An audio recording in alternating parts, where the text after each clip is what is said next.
Well, you said tell me about your experience seeing Telephones. Well, they were one of the bands that I used to sneak in to see at the Hot Club in 1981, 1980. I was in junior high school. Our bus route actually took us by the Hot Club every day, and I would see their posters all over the telephone poles all over town. I used to actually rip them down and hang them on my wall. There were a handful of bands like that back then. Nerve Breakers, Stickman with Ray Gun, Feet First, Telephones. So I saw them probably 15, 20 times when I was a little kid. I mean, I was a little kid. I was 12, 13 years old. And then in '94, I was a music editor at The Observer, and we actually booked them to play. We had a sort of night at the Hot Club reunion show where Feet First, Telephones, and Nerve Breakers played.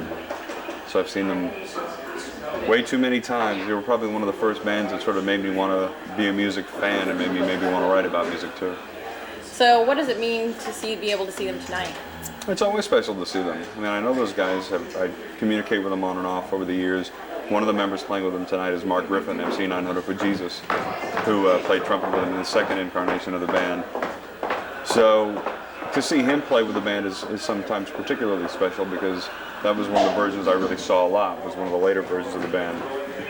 So it's always special to see them. As has been mentioned by many of their fans, the songs are timeless. You know, they're poppy, catchy, new wavy, but you know, they always have a really solid foundation, which most music back then didn't have.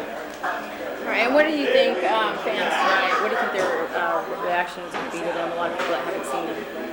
Well, I think the great thing about what The Observer does and what these kind of shows do is regardless of the age of the band, it always introduces people to songs and bands they maybe have never heard. I think they should know, and I think Zach will make it clear to them tonight, that it's a real special occasion for them. I mean, they are to me as integral to Dallas music history as Robert Johnson was, as Bout Wills was when he lived here, as Lefty Frizzell was. So, you know, I always think of these guys as pioneers who remain viable. So.